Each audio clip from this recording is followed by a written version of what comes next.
Hi friends, ചെമ്പനീർ പൂവിൻ്റെ ഇന്നത്തെ എപ്പിസോഡിലേക്ക് എല്ലാവർക്കും സ്വാഗതം. അങ്ങനെ സച്ചി വന്നിട്ട് രേവതിയുടെ അരികിൽ ഇരിക്കുകയാണ്. അങ്ങനെ അവർ പരസ്പരം നോക്കുന്നുണ്ട്.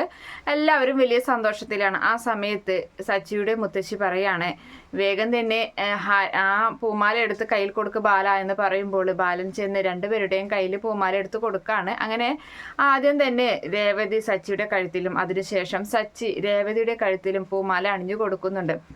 അതിനുശേഷം ഇനി താലി ചാർത്താം എന്ന് പറയുന്നുണ്ട്. അങ്ങനെ താലി എടുത്ത് കൊടുക്കുകയാണ് ചെയ്യുന്നത്. ആ സമയത്ത് നമ്മുടെ രേവതിയുടെ അമ്മ രേവതിയുടെ കഴുത്തിൽ നിന്നും ആദ്യമുണ്ടായിരുന്ന താലി അഴിച്ചു മാറ്റുകയാണ്. എന്നിട്ട് മറ്റൊരു താലി എടുത്തു കൊടുക്കുമ്പോൾ അത് രേവതിയുടെ കഴുത്തിൽ കെട്ടുകയും ചെയ്യുന്നുണ്ട് സച്ചി. അതിനുശേഷം ഇതൊന്നും തന്നെ ഇഷ്ടപ്പെടാതെ മാറി നിൽക്കുകയാണ് ചന്ദ്ര. അപ്പോൾ ചന്ദ്രനെ നോക്കിയിട്ട് സച്ചിയുടെ മുത്തശ്ശി പറയാണ്, നീ ആ ഇതെടുത്തിട്ട് സിന്ദൂരം എടുത്ത് അവൻ്റെ കയ്യിൽ കൊടുക്കുക എന്ന് പറയുമ്പോൾ അങ്ങനെ ആ സിന്ദൂരം എടുത്തിട്ട് സച്ചിയുടെ കയ്യിൽ കൊടുക്കുകയാണ് നമ്മുടെ ചന്ദ്ര. അങ്ങനെ ആ സിന്ദൂരം എടുത്ത് രേവതിയുടെ നെറുകയിൽ തൊട്ടു കൊടുക്കുകയും ചെയ്യുന്നുണ്ട്. അതിനുശേഷം ഇനി എല്ലാവരും കുട്ടികളെ അനുഗ്രഹിക്കുക എന്ന് മുത്തശ്ശി പറയാണ്. അങ്ങനെ ആ സമയത്ത് എല്ലാവരും വരുന്നുണ്ട്. ആദ്യം തന്നെ ബാലനാണ് അനുഗ്രഹിക്കുന്നത്.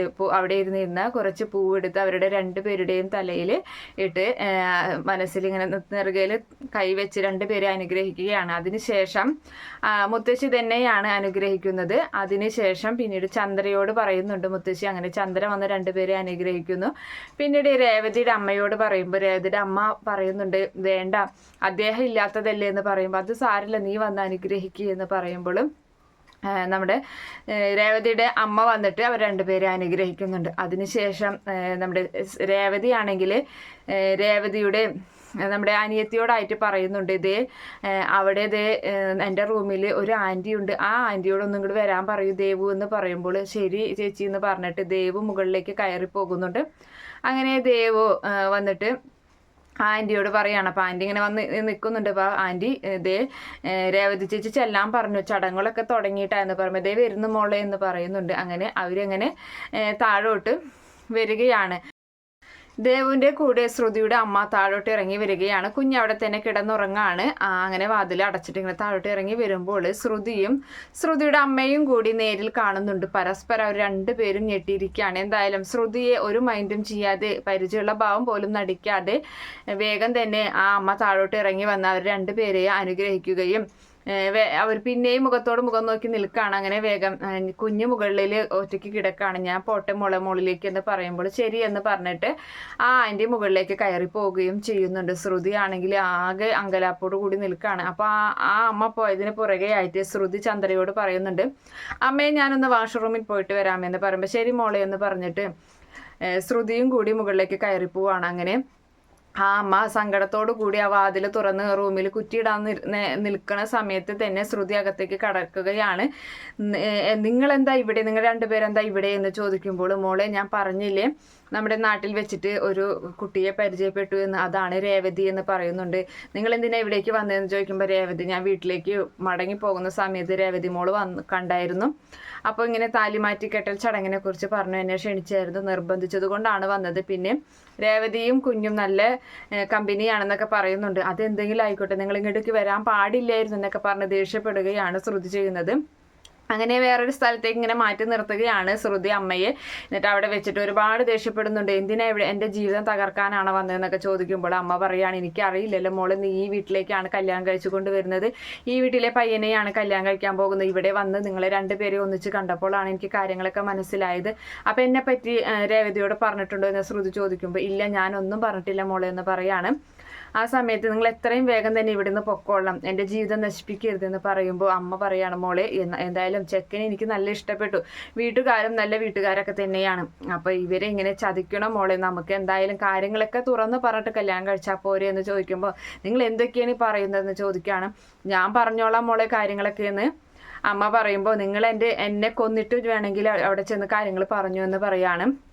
വേഗം തന്നെ കുഞ്ഞിനെയും കൊണ്ട് ഇവിടെ നിന്ന് പൊക്കോ, കുഞ്ഞെണീറ്റ് കഴിഞ്ഞാൽ ആകെ പ്രശ്നമാകും എന്നൊക്കെ പറയുന്നുണ്ട്. എങ്ങനെ മോളെ ഞാനിപ്പോൾ പെട്ടെന്ന് പോവാന്ന് ചോദിക്കുമ്പോൾ അതൊന്നും എനിക്കറിയണ്ട, എത്രയും വേഗം തന്നെ കുഞ്ഞിനെയും കൊണ്ട് പൊക്കോ എന്ന് പറയാണ്. ശരി മോളെ, ഞാൻ പൊക്കോളാം, എന്തായാലും ഞാനായിട്ട് നിൻ്റെ ജീവിതം നശിപ്പിക്കുന്നില്ല, നിങ്ങളാണ് എൻ്റെ ജീവിതം ഇങ്ങനെയൊക്കെ ആക്കി മാറ്റിയത്, ഒരു വിധത്തിൽ കഷ്ടപ്പെട്ടാണ് ഇങ്ങനെ ഒരു ബന്ധം ഞാൻ സംഘടിപ്പിച്ചെടുത്തതെന്നൊക്കെ ശ്രുതിയും പറയുന്നുണ്ട്. അതിനുശേഷം ഞാൻ പൊക്കോളാം മോളെ, എന്തായാലും രേവതിയോട് വിവരം പറഞ്ഞിട്ട് പോകാം, ഇത്തിരി നേരം ഇവിടെ ഇരിക്കട്ടെ, പെട്ടെന്ന് അങ്ങനെ ഇറങ്ങിപ്പോയാൽ അവർക്ക് എന്തെങ്കിലും സംശയം തോന്നിയാലോ, കുഞ്ഞിനെ എണിപ്പിച്ച് ഞാൻ കൊണ്ടുപോയിക്കോളാം എന്നൊക്കെ പറയുമ്പോൾ ശരി എന്ന് പറഞ്ഞിട്ട് അവളിങ്ങനെ പോവാൻ നിൽക്കുമ്പോൾ അവളുടെ കൈ പിടിച്ചിട്ട് അമ്മ പറയാണ്, മോളെ കുഞ്ഞിനെ ഒന്ന് എഴുന്നേൽപ്പിച്ചിട്ട് അവനെ ഒന്ന് സംസാരിക്കടേ അവനോട്, അവന് അതൊരുപാട് സന്തോഷമാകും എന്ന് പറയുമ്പോൾ നിങ്ങൾ വിട്ടേ എന്ന് പറഞ്ഞിട്ട് വേഗം അവനെയും കൊണ്ട് ഇവിടുന്ന് പൊക്കോ എന്ന് പറഞ്ഞിട്ട് ദേഷ്യപ്പെട്ടുകൊണ്ട് തന്നെ ശ്രുതി വേഗം പുറത്തേക്ക് പോവുകയാണ്. അങ്ങനെ ആ അമ്മ കരഞ്ഞുകൊണ്ട് അവിടെ തന്നെ നിൽക്കാണ്. അതിനുശേഷം ശ്രുതി താഴേക്ക് ഇറങ്ങി വരുന്നുണ്ട്. അപ്പോൾ ശ്രുതി ആണെങ്കിൽ ചിന്തിക്കുന്നുണ്ട്, എവിടെ പോയി, ശ്രുതിയെ കാണാനില്ലല്ലോ എന്നിങ്ങനെ ചിന്തിക്കുകയാണ്.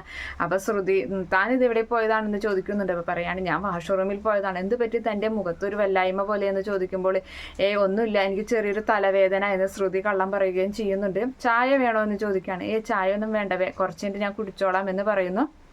അതിനുശേഷം ഇവിടെ എല്ലാവരും ഇങ്ങനെ അനുഗ്രഹിച്ചുകൊണ്ട് ഇരിക്കുകയാണ്, നമ്മുടെ സച്ചിയെയും രേവതിയെയും. അപ്പോൾ ശ്രുതി അങ്ങനെ മാറി നിൽക്കുന്ന കാണുമ്പോൾ മുത്തശ്ശി പറയാണ്, ഈ ശ്രുതി എന്താ ഇങ്ങനെ മാറി നിൽക്കുന്നത്, ശ്രുതി അനുഗ്രഹിക്കുന്നില്ലേ ഇവരെ എന്ന് ചോദിക്കുകയാണ്.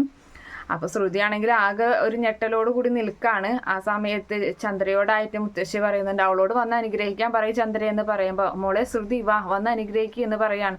വേണ്ട ആൻറ്റി എന്ന് പറയുന്നത്, അത് ശരിയാവില്ല, മോള് വന്ന് അനുഗ്രഹിക്കുക എന്ന് പറയുന്നിട്ട് അങ്ങനെ ശ്രുതി ആ പൂവെടുത്ത് ഇങ്ങനെ എറിയാൻ നിൽക്കണ നേരം സച്ചി പറയാണ്, അതെ അനുഗ്രഹിക്കുന്നതൊക്കെ കൊള്ളാം, പക്ഷെ ഇവന്റെ ഭാര്യയുടെ ആ പദവിയിലാണ് എന്നെ അനുഗ്രഹിക്കാൻ പോകുന്നതെങ്കിൽ ആ കല്യാണം നടക്കോ നടക്കില്ലേ എന്നിങ്ങനെ പറഞ്ഞു നിൽക്കുന്ന സമയത്ത് ചന്ദ്ര പറയണം, മതി നിർത്തി, എപ്പോഴും വന്ന് അവസാനിക്കുന്നത് ആ ഒരു കാര്യത്തിലാണ് എന്ന് പറഞ്ഞിട്ട് ചന്ദ്ര വഴക്ക് പറയുന്നുണ്ട്. മോളെ അനുഗ്രഹിക്കും മോളെ എന്ന് പറഞ്ഞിട്ട് അങ്ങനെ ശ്രുതി അവർ രണ്ടുപേരുടെയും തലയിൽ പൂവൊക്കെ ഇടുകയും അനുഗ്രഹിക്കുകയൊക്കെ ചെയ്യുന്നുണ്ട്. എന്നിട്ട് മാറി നിൽക്കുകയാണ്. അതേ സമയത്ത് വീണ്ടും തൻ്റെ ആ അമ്മ ഇരുന്ന് കരയുകയാണ് ആ റൂമിൽ ഇരുന്നിട്ട്. മോൻ കിടന്നുറങ്ങുക തന്നെയാണ്. എന്നിട്ട് ചിന്തിക്കുന്നുണ്ട്, എന്തായാലും എൻ്റെ മോളുടെ ജീവിതം ഞാനായിട്ട് നശിപ്പിക്കില്ല, എത്രയും വേഗം ഇവിടെ നിന്ന് പോവാം, രേവതി മോളോട് വിവരങ്ങളൊക്കെ പറയാമെന്ന് പറഞ്ഞ് താഴോട്ട് ഇറങ്ങി വരികയാണ്. അങ്ങനെ താഴോട്ട് ഇറങ്ങി വരുമ്പോഴും രേവതി അവിടെ നിൽക്കുന്നുണ്ടാകും. ചടങ്ങുകളൊക്കെ ഏകദേശം കഴിഞ്ഞു. അപ്പോൾ പറയാണ്, മോളെ ഞങ്ങളിനി ഇറങ്ങട്ടെ, ചടങ്ങുകളൊക്കെ കഴിഞ്ഞില്ലേ എന്ന് ചോദിക്കുകയാണ്. ആ സമയത്ത് അയ്യോ അതെങ്ങനെ പോകണത്, ഭക്ഷണം കഴിച്ചിട്ട് പോയാൽ മതി അമ്മ എന്ന് പറയുമ്പോൾ, ആൻറ്റി എന്ന് പറയുമ്പോൾ, വേണ്ട മോളെ ഭക്ഷണം കഴിക്കാൻ നിന്നാൽ നേരം വെക്കും, ഞങ്ങൾക്ക് വീട്ടിൽ പോയിട്ട് അത്യാവശ്യമുണ്ട്, അപ്പോൾ കുഞ്ഞ് ഉറങ്ങല്ലേ എന്ന് ചോദിക്കുകയാണ്. കുഞ്ഞിനെ ഞാൻ എഴുന്നേൽപ്പിച്ചോളാം, എന്നിട്ട് ഞാൻ കൊണ്ടുപോയിക്കോളാം എന്ന് പറയുന്നുണ്ട്. അങ്ങനെ ശ്രുതിയും അമ്മയും മുഖത്തോട് മുഖം നോക്കുന്നൊക്കെ ഉണ്ട്. അതൊക്കെ നമ്മുടെ ഇവനാണെങ്കിൽ ശ്രുതിയാണെങ്കിൽ ശ്രദ്ധിക്കുകയും ചെയ്യുന്നുണ്ട്. അതിനുശേഷം കാണിക്കുന്നത് അവരങ്ങനെ മുകളിലേക്ക് കയറി പോവാൻ നിൽക്കാണ് ശ്രുതിയുടെ അമ്മ. അപ്പൊ പെട്ടെന്ന് തന്നെ രേവതിയുടെ അമ്മ ഇങ്ങനെ പിടിച്ചു നിർത്തിയിട്ട് പറയാണ്, എൻ്റെ കുഞ്ഞിന്റെ ജീവൻ രക്ഷിച്ചത് നിങ്ങളുടെ പേരക്കുട്ടിയാണ് എന്ന് പറഞ്ഞ് കേൾക്കുമ്പോൾ ശ്രുതി ഒന്ന് ഞെട്ടുന്നുണ്ട്. അങ്ങനെ ആ സമയത്ത് എന്തായാലും ആ ഉപകാരം ഒരിക്കലും മറക്കില്ല, നന്ദി ഉണ്ട് എന്നൊക്കെ ഇങ്ങനെ പറഞ്ഞു നിൽക്കാണ്. അപ്പോൾ ആ സമയത്താണ് മുകളിൽ കുഞ്ഞ് കിടന്നുറങ്ങുന്നതിൽ നിന്ന് കുഞ്ഞ് എഴുന്നേൽക്കുന്നത്. അങ്ങനെ കുഞ്ഞ് ചുറ്റിനും നോക്കുമ്പോൾ അവിടെ ആരെയും കാണുന്നില്ല, അമ്മൂമ്മയൊന്നും കാണുന്നില്ല. അയ്യോ അമ്മൂമ്മ എന്തേ, അമ്മൂമ്മ എന്ന് വിളിക്കുകയാണ്.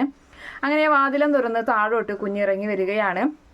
അങ്ങനെ ആദ്യം ഓരോ സ്റ്റെപ്പ് ഇങ്ങനെ താഴോട്ട് ഇറങ്ങി വരുന്നുണ്ട്. അങ്ങനെ ആദ്യം തന്നെ കാണുന്ന രേവതിയൊക്കെയാണ്. അവരെ കാണുമ്പോൾ ഒരുപാട് സന്തോഷമാകുന്നുണ്ട്. പെട്ടെന്ന് നോക്കുമ്പോൾ തൻ്റെ ആൻറ്റി അവിടെ നിൽക്കുന്നത് കാണുന്നുണ്ട്, അതായത് ശ്രുതി അവിടെ നിൽക്കുന്നത് കാണാണ്. അപ്പോൾ ആൻറ്റി എന്ന് വിളിക്കുകയാണ് ആദ്യം. അത് കേട്ട് എല്ലാവരും ഞെട്ടുന്നുണ്ട്. അതുപോലെ നമ്മുടെ ശ്രുതി കണ്ണും തുറച്ച് നിൽക്കാണ്. എന്നിട്ട് ഒരു കള്ളച്ചിരിയോട് കൂടി ശ്രുതിയെ നോക്കുന്നുണ്ട്. പിന്നീട് നമ്മുടെ അമ്മയാണെങ്കിലും, അതായത് ഈ കുട്ടിയുടെ മുത്തശ്ശിയാണെങ്കിലും അവരും ഞെട്ടിയിരിക്കുകയാണ്. സച്ചിയും രേവതിയും ചന്ദ്രയും അതുപോലെ ശ്രുതിയും ബാലനും എല്ലാവരും തന്നെ ശ്രുതിയെയും കുഞ്ഞിനെയും മാറി മാറി നോക്കുകയാണ്. എന്താ സംഭവിച്ചതെന്ന് അറിയാത്ത രീതിയിൽ ആ ഒരു ഭാഗം കാണിച്ചിട്ടാണ് ഇന്നത്തെ എപ്പിസോഡ് അവസാനിച്ചിട്ടുള്ളത്. Okay friends, bye, thank U.